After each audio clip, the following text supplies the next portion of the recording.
Hello guys, welcome to our channel. This is society.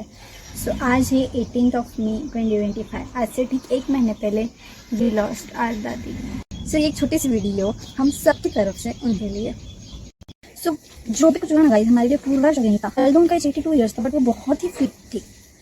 So last year में 2024 में एक बार उनकी बहुत तबीयत खराब हो गई थी। उनकी जो हार्ट बीट है वो बहुत ही वीक हो गई थी। तो डॉक्टर ने उनको पेसमेकर नाम की एक मशीन रहती है वो अटैच की थी, ठीक है। बट तब उनकी तबीयत इतनी सीरियस हो गई थी कि सबको लगा था वो ऑलमोस्ट लॉस्ट हो, ठीक है। बट नहीं, वो बहुत स्ट्रॉन्ग थी। उन्होंने बहुत स्ट्रॉन्ग कमबैक किया था। मतलब इतने उनका रीबर्थ हुआ था, ऐसे कह सकते हैं। जब से वो पेसमेकर लगाया था तब से उनको थोड़ी थोड़ी कुछ मतलब दुखना वगैरह चालू होता है। कभी चेस्ट में पेन हो जाना, या पैर थोड़े सूज जाना, या हाथ में समथिंग हो, दवाई की एलर्जी वगैरह होना, ठीक है। बट अभी अभी तो उनके सारा कुछ क्लियर हो चुका था, ठीक है। सिर्फ एक उनको हाथ पे मतलब इचिंग हो रही थी जस्ट, और बाकी का कुछ भी नहीं था। और क्रीम वगैरह सब चालू थी, ठीक है।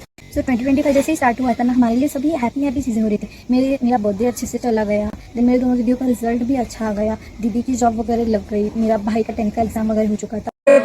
पास हुई ना मनीगनो आनंद बट मार्च में 16 मार्च को मेरी नानी की डेथ हो गई थी। सो उससे हम थोड़ा सा ही संभले थे कि 18 अप्रैल को मेरी दादी की डेथ हो गई। एंड मतलब मेरी नानी का तो एज 60s में ही कुछ तबीयत था, और मेरी दादी का 80s में कुछ तबीयत था। बट दोनों एकदम परफेक्टली फाइन थे, हंसते खेलते ये होगा।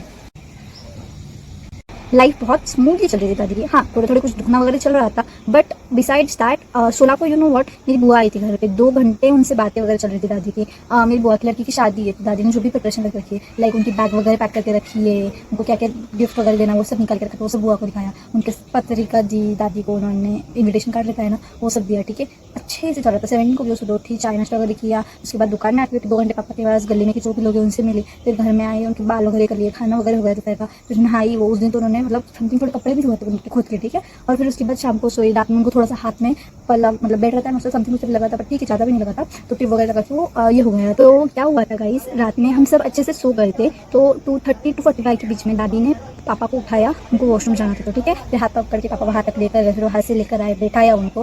फिर बैठाने के बाद पापा बोले ठीक है अब मैं सो जाऊँ क्या, तू भी सो रही है क्या। फिर दादी बोली हाँ, अच्छा तू सो जा, मैं भी सो रही हूँ, ठीक है। फिर जब पापा गए सो गए, दादी ऐसे ही बैठी बैठी थी, ठीक है। फिर 2-5 मिनट के बाद पापा की नींद अचानक से खुल गई। पापा ने देखा दादी अभी तो बैठी हुई है। फिर वो उठे, बोली तो सोई नहीं अभी तक। तो तब उन्होंने कोई भी रिस्पॉन्स नहीं लिया। तो मतलब पापा ने उनको ऐसे पीछे से पकड़ा और लेटाने को गए, तो वो अचानक से गिर गए, ठीक है, उनके हाथ पे। तो पापा आवाज़ देने लग गए, दादी मतलब by by by by by. तो उन्होंने कुछ भी रिस्पॉन्स नहीं दिया। तो मैं, मेरा भाई, मेरी दीदी, मम्मी पापा, मतलब मम्मी दीदी पापा तो उठे हुए थे, मम्मी दीदी सब उठे, सभी आवाज़ देने लग गए थे। हमने जल्दी में मेरी बुआ को कॉल किया, उसके भैया को कॉल किया, फिर मामा को कॉल किया। और तब तक ही हम गली में के जो एक्सपीरियंस होते हैं उनको बुला के लेकर आ गए थे। फिर एक ड्राइवर थे, उन्होंने एक गली में डॉक्टर भी था, उनको भी बुला के लेकर आ गए थे। उन्होंने तो पूरा एकदम अच्छे से इंस्पेक्शन किया। तो वो बोले थे कि 99% चांसेस नहीं है। तो मतलब हम पूरे इतने शॉक में चले गए थे कि लाइक व्हाट इज हैपनिंग भाई। लाइक लिटरली कुछ भी नहीं समझ आ रहा था। हम ऐसे एम्बुलेंस को बुलाया, घर पे दादी को लेकर गए। और फिर मतलब हम कुछ लोग घर पे ही थे, और दीदी वगैरह पापा वगैरह लेकर गए थे दादी को। और फिर समझ आया कि मेरे भाई दादी नहीं रही है। स्टोरी मतलब यू नो आज एक महीना हो गया है, ठीक है। इसके बीच मेरी बुआ की बेटी थी, उनकी शादी भी हो गई है। बहुत रिलेटिव्स भी घर पे आ चुके हैं, पर तभी भी घर पूरा खाली खाली लग रहा है। मतलब इतनी भीड़ है आजू बाजू में, तभी भी घर पूरा खाली खाली लग रहा है। कभी मतलब कभी कभी हमें ना बिलीव ही नहीं होता। हर दिन मतलब कुछ भी छोटी चीज़ रहती है ना, उन्हें उनकी याद आ जाती है। काश कुछ और वक्त हम उनके साथ बिता सकते थे। काश यार, काश।